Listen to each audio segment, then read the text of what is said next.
미국 대통령 선거는 아무리 복이 많아도 운 좋은 사람한테는 못 견딘다 하잖아요. 그러니까요. 네. 트럼프 대통령 후보는 천운을 탔기 때문에 상당히 가능성이 높아졌다. 저는 그렇게 봅니다. 아니, 영상 보셨겠지만은 정말 잠깐 고개 돌린 사이 총탄이 빗나가가지고 말이에요. 오른쪽 귀를 때리고 예. 이렇게 경호원들이 올라오고 주저앉았거든요. 그래서 그 판국에도 그 트럼프 보십시오. 파이팅! 파이팅! 그러니까요. 싸우자! 하고 일어서는 거 보면은 바이든하고 완전히 비교가 되잖아요. 네. 그리고 그 사진이 프레처상 받은 사진 기자가 찍었다는데요. 옆에 성조기까지 서 있으니까 진짜 연출한 사진 같이 멋있잖아요. 그것도 파란 하늘에 빨간 피가 대조되면서 네.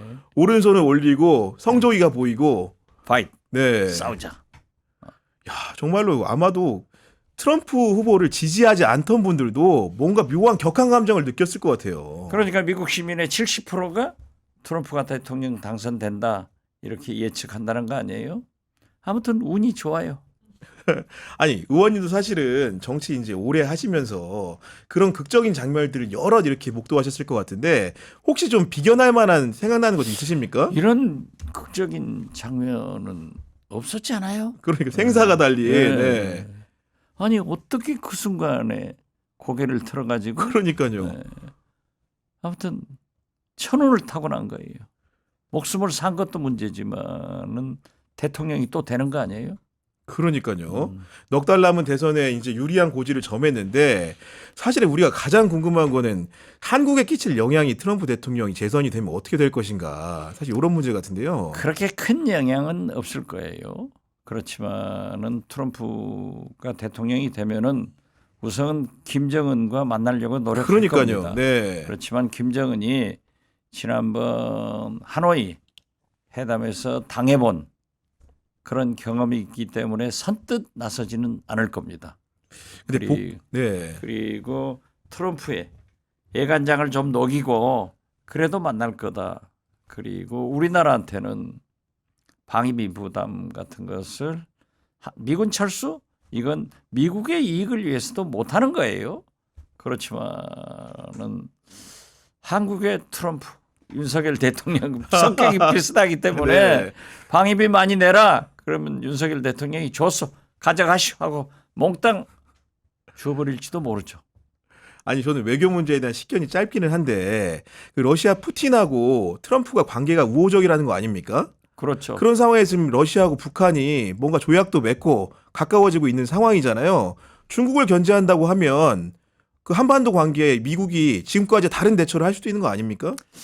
글쎄 어떻게 됐든 우리나라 윤석열 대통령이 3살 먹은 애들한테 아빠가 좋니 엄마가 좋니 하는 거 있잖아요. 네. 러시아 푸틴한테 한국이 좋니 북한이 좋니 물어보는 그 정도의 외교 수준이면은 저는 트럼프 대통령 과거 보면은 노련하거든요. 네.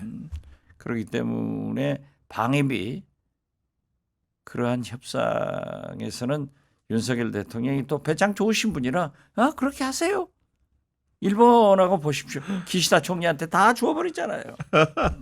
그런 결과가 나오지 않을까 지극히 염려됩니다. 아니 오늘 사태로 인해 가지고 이번 주 벌어진 사태로 인해서 지난주에 주말에 그 미국 민주당이나 어떻게 보면은 유수의 언론들 같은 경우에도 정말로 조 바이든 현 대통령으로는 선거를 치르기가 어렵다. 이런 말씀이 더 강하게 나오는 것 같거든요. 당연하죠. 저는 어떻게 됐든 미국의 뉴욕 타임스나 워싱턴 포스트 또 특히 펠로시 전 하원 의장 등 하원 의원들이 후보 교체론이 나왔을 때 저는 바이든 대통령이 못 견딘다고 봤어요.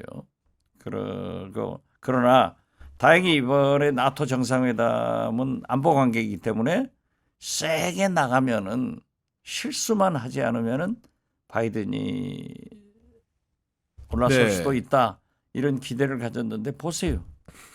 바이든 대통령. 네. 젤란스키 우크라이나 대통령한테 푸틴이라고 하는가 하면은 해리스 자기 부통령한테 그러니까요. 트럼프라고 부르고 이런 실수가 많이 났단 말이에요. 그래서 얼마 전에 봤던 그 트럼프 캠프 사람을 만났는데 자기들이 이긴다. 그 세 가지 이유를 대는데 첫째, 바이든이 반드시 노령으로 인해서 실수가 나온다. 네. 이미 남아버렸잖아요. 맞습니다. 그리고 이제 이스라엘 하마스 전쟁 때문에 미국의 큰손 주이시들이 유태인들이 바이든한테 많이 선거 자금을 내고 있는데 그게 자기들한테 옮겨올 것이다. 아. 지금 이미 트럼프한테 옮겨갔어요. 네. 그리고 세 번째로는 우리 한국에서는 별로 지금 관심이 없지만은 미국 대학가에 반 이스라엘 데모가 커지기 때문에 자기들은 이긴다라고 하는데 또 그 바이든 캠프 사람을 만났더니 그러더라고요. 자기들은 이미 충분한 선거 자금을 모아놨기 때문에 9월 초 레이버데이 이 할라데이를 지나면은 이제 본격적으로 TV 선전을 해가지고 자기들이 확실하게 굳힌다라고 했는데 그 미국의 TV 선전물을 보면은 진짜 우리나라에서는 명예훼손으로 수십 번 고소를 당할 내용들이에요. 아, 훨씬 더 풍자적이군요. 그렇죠. 예. 노골적으로 하죠. 그렇기 때문에 저는 트럼프 쪽에서는 바이든 대통령이 그 실수하는 모습 모아서 엄청 틀겠네요. 엄청나게 네. 할 거고 이제 바이든은 의회 난립 이런 것 뭐 섹스 스캔들 이런 것을 많이 했을 건데 이번으로 날아간 거죠 뭐. 만약에 아직 후보를 바꿀 수 있는 시간이 그게 많지 않지는 않았는데 바뀐다면 누가 가장 유력하다고 보십니까? 글쎄요 지금 여론조사를 보면은 미셸 오바마 대통령 부인이 굉장히 더 한 7, 8% 앞서더라고요. 그렇습니다. 이기는 거예요. 그리고 해리스 부통령은 4, 5% 뒤지고 트럼프에 대해서 그런데 오바마 대통령이 지금 가장 강력하게 바이든 사태를 반대하고 바이든을 지지하고 있어요. 미셸 오바마는 대통령이 나오지 않는다. 저게 좀 이상한 것 아닐까. 그래서 민주당이 지금 이제 후보를 교체해봐야 11월 선거이기 때문에 미셸 오바마나 혹은 해리스 부통령으로 가는데 그래도 네. 승리하기 위해서는 미셸 오바마로 갈 확률이 높다. 저는 그렇게 봅니다. 진짜 트럼프 후보는 천운을 타고난 사람. 아무리 복이 있다 해도 운 좋은 사람한테는 못 견딘다 하더니 네. 두고 볼만합니다. 트럼프 대통령. 아까 이제 박지원 그 의원님하고 얘기 나눴는데 이번에 피격 사실 너무 놀랄만한 브레이킹 뉴스인데 정말로 그걸 또 극적으로 살려내는 그런 모습들이 좀 놀랍게 느껴졌거든요. 근데 그 트럼프하고 지금 바이든하고 지금 2차전입니다. 2차전. 2차전 그렇죠. 1차전 때부터 이미 거의 이 미국 기본 질서는 무너질 정도로 난전을 벌였어요. 그 미국 사회에서 지금 부정선거 문제가 엄청나게 그 이슈가 됐고 실제로 트럼프 같은 경우는 이 지지자들에게 의사당 간접적으로 의사당을 점거하는 맞아요. 수준의 네. 발언을 했었기 때문에 이미 미국 사회의 정치 질서는 무너져서 지금 바이든이 지금 치매 문제로 지금 추락해서 그렇죠. 만약에 바이든하고 트럼프가 끝까지 갔잖아요. 바이든도 총 한 방 맞을 수 있었던 상황입니다. 이거는 양진영 다 뭐 거의 대한민국으로 따지면 거의 남북 전쟁을 했던 미국 남북 했었지 않습니까? 그렇죠. 거의 네. 그 수준의 내전이 갔기 때문에 충분히 그런 불상사가 나올 만했던 상황이죠. 그러니까 기본적으로 지난 선거 때 대선 때 봉합되지 않은 갈등들이 여전히 잔존하고 있고 그게 이번 기회에 언제든지 간에 스파크가 튈 수 있는 여건이었다. 그러니까 어떻게 보면은 이 미국이라는 무엇인가, 미국의 정체성이 무엇인가 가지고 정체성 논쟁을 벌이고 있거든요. 저 사람들이. 그런 이건 뭐 진짜 이 링컨 시대의 남북 전쟁과 같은 죽기 아니면 살기로 덤비기 때문에 네. 아직도 지금 저는 이제 이 선거 때 지금 바이든이 뭐 낙마를 하든 교체를 하든 끝까지 가든 이대로 쉽게 트럼프 당선은 안 될 겁니다. 뭔가 하나 또 막 우당탕탕 할 이벤트가 텐데 있다. 네, 그러면 네. 또 한 번에 뭐 테러가 뭐 트럼프 쪽은 어디든 언제든지 벌어질 수 있는 상황이죠. 그러니까 실제로 보면은 바이든 재임 중에 물론 이제 사법권이라는 게 독립돼 있다고는 하지만은 트럼프가 지금 형사 기소가 돼 있는 거 아닙니까 지금? 그것도 이제 네. 보면은 이제 이 트럼프 지지자들이 분노케 하는 거죠. 지금 마치 지금 그 이재명 대표 지지자들이 분노하듯이 사법권을 이제 가지고 정적을 처벌했다라는 이제 그런 지금 인식들을 한단 말이에요. 실제로 미국 사회에서 그런 사례가 없어요. 과거 전례가 없는 전례가 게. 없고 사실 예. 대한민국도 없어요.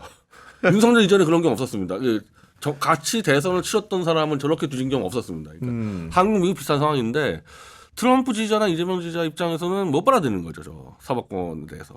그러니까 이제 갈등상이 계속 근데 또 강화되고 반대로 있는데. 되면 이제 반대로 보면은 저 트럼프 저 뭔데 저거 지금 미국 사법권을 지 그렇지. 마음대로 하냐. 그러니까 이제 막 총 들고 나오는 거고. 그러니까 범죄자인데 예를 들면 그런 인식이 있을 수 있는 보수가 거잖아요. 저 예. 이재명 대표 얘기랑 똑같은 거죠. 범죄자인데 왜 그러냐라는 논법으로 이어지는 건데 일단 하나를 좀 따져보면 이렇게 그 피습을 당한 다음에 쭈그려 앉았다가 다시 일어나서 오른팔을 들면서 이제 그 싸우자고 외쳤는데 그때 이제 왜 그랬냐고 했더니 오늘 인터뷰를 했더라고요. 보수정 인터뷰에서 사람들에게 내가 괜찮다는 것을 알리기 위해서 그리고 미국은 계속 굴러가고 우리는 앞으로 나아가고 우리는 강하다는 것을 보여주기 위해서였다 이렇게 해설을 했더라고요. 그거는 이제 뭐 정치 지도자라면 건 가능하면 무조건 해야 되는 거예요. 네. 뭐 맞고 쓰러지지 않는 이상은 해야 되는 건데 글쎄 뭐 그런 경험을 당하는 경우가 많지가 않기 때문에 뭐 반드시 해야 된다 얘기는 못 하겠지만은 트럼프가 그런 발상을 하고 했다면 그건 지도자로서 적합한 얘기고 이 공화당 지지자들은 이제 레이건에 대한 추억이 있는데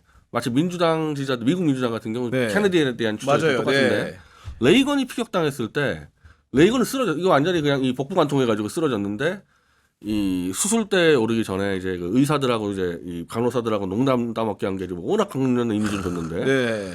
그 당신들 정당 어디 소속이냐 그랬더니 민주당 다 이제 간호사들 의사들 민주당이어가지고 오늘 하루만큼은 공화당이었으면 좋겠다 그래가지고 그 의사가 진짜요? 우리 모두 오늘 하루는 공화당원입니다 그래가지고 이게 이제 굉장한 이제 미국 이 공화당 정치의 전설이 돼서 이번에 트럼프는 사실 그 레이건에 대한 이 추억을 일깨운 겁니다. 피격을 받아도 이 겁먹지 않고 돌진하는 모습에 대해서 어쩌면 레이건보다 더 셀 수도 있죠.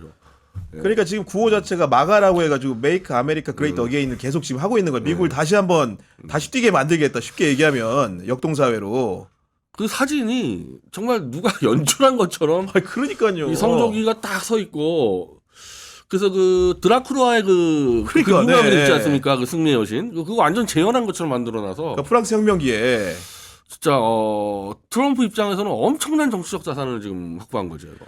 근데 이제 이거 한 다음에 오늘 이제 인터뷰 아까 했다 그랬잖아요. 거기에 대해서 트럼프가 뭐라고 했는지를 인터뷰한 내용을 보니까 이것은 나라 전체와 세계 전체가 함께 뭉칠 기회다. 통합을 키워드로 갑자기 꺼냈어. 그러면서 이제 보니까 미 보수형 매체인 워싱턴 이그제미너하고 인터뷰를 했다는 건데 원래 내가 공화당 전당대 18일에 하기로 한 연설문이 있었는데 연설문을 다시 썼다는 거예요.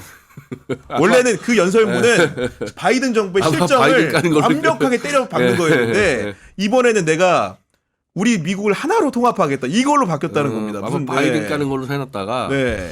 어쨌든 민주당 지지자라 하더라도 야 이거 총기 테러 너무한 거 아니냐 이런 사람 많겠지 않겠습니까? 이제 이 사람들을 끌어들이는 전략으로 바꾸겠죠 아마. 그러니까요. 지금 이게 보면은 이런 전술이라고 할까 정말 극적인 상황에서 또 전술을 바꾸는 건데 이렇게 되면 선거는 사실은 트럼프한테 많이 유리한 거 아닙니까? 굉장히 유리해지고 네. 아마 트럼프가 아마 이제 극단적인 대립을 통해서 공화당 지지자들 똘똘 뭉치는 전략을 써왔는데 이걸 이제 포용 전략으로 바꾸면은 바이든에 대한 실망도가 또 너무 높기 때문에 거기다 총기 테러 겹쳤다. 트럼프가 이제 이른바 영역을 확장할 수 있는 기회가 된 거죠. 그러니까 트럼프가 인터뷰한 내용 보면은 인종과 계층을 막론하고 자기한테 전화 주는 사람이 많았다는 거예요. 그러니까 물론 진짜로 그런 건지 아닌 건지 뭐 당의 뭐 후보 캠프에 연락이 온 건지 모르겠지만 그런 얘기를 하고 이걸 딱 화두로 확 바꿔버리더라고 보니까 바이든도 거기에서 그러면 묶이면은다른 캠페인이 불가능해지는 거 아닙니까? 그러니까 안 그래도 그게 네. 없었어도 지금 바이든은 이제 네. 이 치매 문제는 말이 많았는데 어찌 보면 바이든 교체 여론은 더 커질 수도 있을 것 같고 더 커질 수 있을 네, 것 같고 네. 그 근데 상황들이 바이든 자체가 그 절대 이 교체는 용납을 안 할 것 같아요. 또 왜 용납 안 할까요? 글쎄 그 나이가 대화가 잘 안 된다는 거잖아요. 네. 이 설명한 설득이 이게 이 정치인들도 이런 아집이라는 게 있는데 나이가 이제 또 80 넘어가다 보니까 글쎄요. 그게 오히려 뭐 가족이나 뭐 측근들이 많이 말린다는 얘기도 있고 보면은 그 측근이라는 사람들이 아마 사퇴 못하게 막겠죠. 네, 그렇게 이제 하고 있다는 얘기가 많은데 결국은 이제 한국에 끼치는 영향을 우리는 따져봐야 되지 않습니까? 트럼프가 유리해졌다고 한다면은 이 사건이 아니어도 윤석열 유리했죠. 대통령이 네. 지난번에 쪼로록 그 나토 회의까지 쫓아가서 우크라이나 지원을 막 얘기하고 네. 하와이까지 따라가고 이 자체가 심각한 문제였거든요. 이거 지금 전 세계가 이 바이든 미국의 그 타이타닉호 침몰에서 다 뛰어내리고 있는데 음. 혼자서 그냥 그 선장실에 들어간 격이 돼버려가지고 이게 아니었어도 근데 네. 이제는 사실상 이제 뭐 아마 전 세계 국가들이 다 지금 정보 분석을 할 겁니다. 누가 이기는지. 그렇죠. 당연하죠. 예. 거의 아마 트럼프를 베팅하지 않겠습니까? 근데 여기서 지금 바이든에 베팅하는 지금 이상한 한국만 지금 남아있는 거라서 빨리 그걸 정돈해야죠. 정도는. 네. 그리고 대한민국 지금 최대 문제는 우크라이나전에 너무 깊이 들어갔다는 건데 아니, 트럼프는 우크라이나전에 대해서는 뭐 다 떠들었잖아요. 이 상태에서 중단한다. 그리고 이제 우리가 트럼프는 한번 경험을 해봤지만은 경제적으로나 군사적으로 완전 반중이잖아요. 그러니까 이제 중국을 좀 이제 포위하는 전략을 쓰면서 전략을 쓰는 거잖아요. 이제 예. 친러 친 김정은 이제 이런 그러니까, 전략이 네. 들어온단 말이에요. 그러니까 이 북중러 이 한미일이라는 이른바 예전에 냉전 구도가 바이든 민주당이었다면 트럼프는 이제 이 구도를 깹니다. 구도를 깨고 오직 이제 미국 이익을 버스트로 가는데 그게 가장 가장 이제 중요한 수단은 친러라는 거예요. 그러니까 친러가 가장 핵심입니다. 반중보다도 친러. 네. 그러니까 이렇게 되면은 푸틴이 이제 우크라이나전을 주도하면서 끝나게 되고 그래서 사실 푸틴이 우크라이나 영토를 더 밀고 가지 않은 이유가 뺏을 만큼 뺏었어요. 자기 필요한 만큼. 그러니까요. 네. 그럼 트럼프가 들어서 정전만 시켜주면은 다 오케이 되는 거거든요. 그럼 이제 그 상황에서 이 푸틴은 북한에 대한 통제권을 또 가졌단 말입니다. 그러니까 이게 트럼프 1기하고 2기하고 가장 큰 차이인데 트럼프 1기 때는 이 시진핑하고 계속 얘기했는데 된 거 아무것도 없습니다. 시진핑하고. 근데 2기는 이 우크라이나전 문제로 트럼프가 북한의 이 뒤를 잡고 있기 때문에 트럼프 입장에서는 훨씬 상대가 수월해졌죠. 이 상대하는 게. 그래서 아마 제가 볼 땐 이 푸틴이 상당히 한반도 동북아 전략을 짜지 않겠나 트럼프한테 줄 거고 그럼 상당히 위임을 할 가능성이 있는데 가까이 있기 때문에 네. 근데 푸틴은 지금 아시아에서 솔직히 제일 먼저 누구 손보겠습니까? 권한을 주면은 대한민국 일단 왜냐하면 이제 자기들 이제 군사 강대국의 위신이 있는데 입으로 너무 나불거렸거든요. 이걸 일단 손보고 시작하지 않겠습니까 이거? 아니 그 말 그대로 그 외교나 군사적으로 또 그러하고 그런 예상이 정말로 어긋날이란 법이 없어 보이고 하나 더 보태면 경제 정책도 예전에 트럼프 우리가 1기를 겪어봤잖아. 1기 행정부를 그때 보면은 그 수입산에 다 관세 엄청 매기잖아요. 우리가 그때 당시에도 보면은 현재 공장 짓는 행위들이 많지 않았습니까? 대기업들이 경제적으로 그런 관세 정책의 영향을 또 받을 거 아니에요.